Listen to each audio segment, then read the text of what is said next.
Welcome to Living Beyond Ceramics Challenges with Kelvin Crosby, the DeafBlind Potter. I am the DeafBlind Potter, and today I'm going to be talking to you about my glazing struggle as a deaf-blind individual. It is the nuisance of my life regarding to pottery is glazing.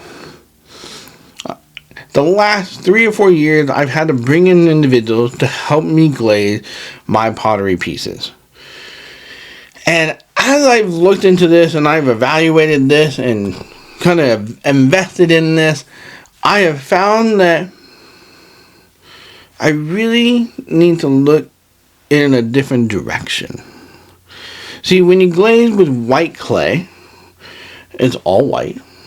And then you can either put colored glazes on it so that way you can kind of see it. But my vision at this point in my life isn't able to see that. And so I had to do it by feel. And if you're a potter, you know that if you touch wet glaze on your pieces, it messes up the piece. Right? Yes. The nuisance! None of us like it. But let's ask the question, how can a deaf-blind person like me live beyond this challenge? See, I preach to you every day, every week, on the DeafBlind Potter Show, how to live beyond your challenges. But this is an area that I don't live beyond my challenge. I have somebody else do it for me. So the question is, how can I live beyond this challenge with my glazing? You might have some ideas, and if you do, put them in the comments. I would love to hear your ideas. But I'm going to go ahead and share my idea and why I'm going to be cleaning off my shelves of all my white clay and moving forward. So let's talk about how I glaze my pieces. And some of you might be saying, well, Calvin, just glaze the whole thing one color. But then I would say, that's not the DeafBlind Potter piece. See, there is something very specific about the DeafBlind Potter pieces. The outside is normally black or a specific color like red, and then it runs with a robin's egg or a red or a white or a glaze that runs over the edge and runs down the piece. Why? Because it gives your lips a nice feel on a mug. 2, it gives a tactile experience that a blind person made this piece. And 3, it really separates from the outside and the inside of the pottery piece.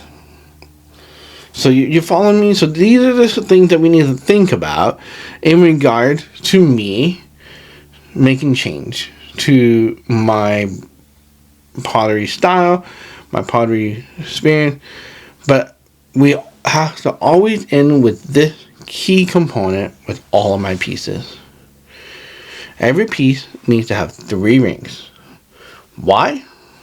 It's because the first ring is joy. See, we have to have joy in our challenging times. The second ring is perseverance. See, when we have joy in our challenging times, we find perseverance through those challenges. Interesting idea, right? Then that builds, which is the third ring. Ring is building your character. And that character builds in a way that you don't see happening until you've had the experience of going through the process. And so, like every morning when I drink my coffee or tea or whatever, I feel the first 3 rings. And we might think, thank you, Jesus, that I get to have joy in my deaf-blindness today. That I get to persevere through my challenges today. I get to have a character that has hope through my challenges today.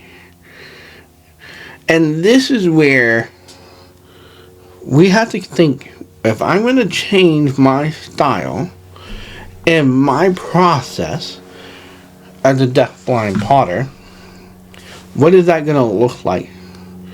And how do I still give you a pottery piece that is food safe, microwave safe, and dishwasher safe?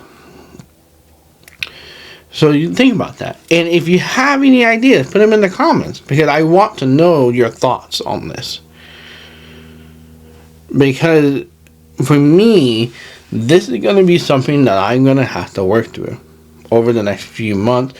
And you're going to see me do this. And if you don't watch my shorts, you got to check those out. Because that's going to get you really specific things that I'm working on to address some of these issues. And I would love your feedback on them as well. How you would help me make some of these things happen.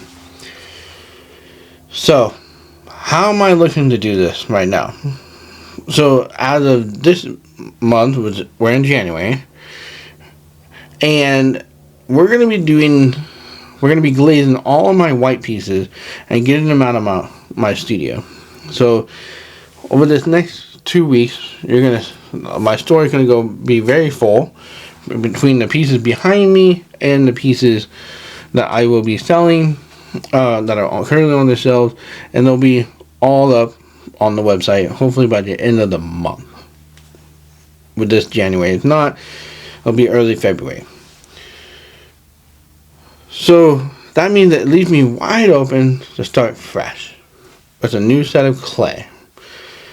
So you're asking yourself, well, Kelvin, then what type of clay you're going to go to? Good question. My next clay that I'm looking at is red clay. Part of the reason why I'm looking at red clay is, one, I have it. I don't have to go down to Freeform and go pick it up. Two is it's a similar consistency as my white clay, which is B-mix. And I should be able to get very similar results that I get on B-mix with my glazes. So polish the outside, make it nice and pretty, and then glaze the inside, either robin's egg or my white that I have. I don't tell you what type of white it is, because it is a secret sauce that I have. And then the other part is use red. I have red glaze, and try that and see how that looks. Obviously I won't be able to see it, but does it feel good on my lips? Does it look good from your eyes? And does it feel good? Those are all key things that we got to think about as I progress to this new style. And does red look good for my style? And you're like, Calvin, then why red? Why not black clay? And I'm going to explore that, but I don't have that at the moment. So for the next couple of weeks, we're just going to focus on red. We're going to finish that bag of 25 pounds that I got, and I'm going to make a bunch. It'll probably be like 10 mugs out of that, and see what you guys think. And then you guys tell me, do you like this, not like this? Should I go this direction? And I'll tell you about my DeafBlind experience with these pieces. Because if it's garbage, there's no way I'm going to sell you garbage. So you're not going to pay $79 for a mug that is garbage. Yes, I know you're buying the story and my pieces, and you're buying the value of what my pieces are, but I don't want to sell you garbage. And so that's why it's going to be really important that we work together on this. And for me, this journey is going to be really interesting, especially as I look into black clay. Black clay has very unique properties, and I don't know how it's going to work with my glazes. There's a reason why I have the glazes that I have. I know how the temperature works. I know how it melts. I know how it navigates with my clay, how it kind of molds and adapts and everything. But the one thing that's unique about black clay, it is really a beautiful clay to polish. And we'll get into polishing in the near future, and I'll demonstrate how do I polish clay as a deafblind individual. And so, all that to say, the idea of how we're going to live beyond our challenges this season, of me going from white clay to a red clay or a black clay or a purple clay or a green clay or a blue clay, who knows? And we're going to explore it. We're going to explore the properties. I'm not going to get into all the science behind it because I'm not a scientist, and this isn't a science platform. If you want to go find a science potter, there's plenty of them out there. And I watch them all the time. Well, I don't watch them, I listen to them. And the ones of you that don't describe your videos, I don't pay attention to you. So if you want me to watch your content, you need to actually tell me what you're doing. Don't just say, oh, look, this looks great. But I got sidetracked. So, if you would like to help me through this journey, put in the comments what you think. And also, what do you think? Are you excited about this new change for me? Are you excited that I'm going to explore these new challenges in my life? And are you excited that this season is going to be an interesting season for me? So I would encourage you to encourage me through this process. And definitely check out the shorts, because that's going to give you the details. And these long form videos are going to be like this, where I just talk in front of the camera, talk about the struggles, talk about my challenges, and if I figure out how to do B-roll and do all that on top of this, then we might throw some B-roll in there. So, as I always say, go live beyond your challenges, and I'll see you next time.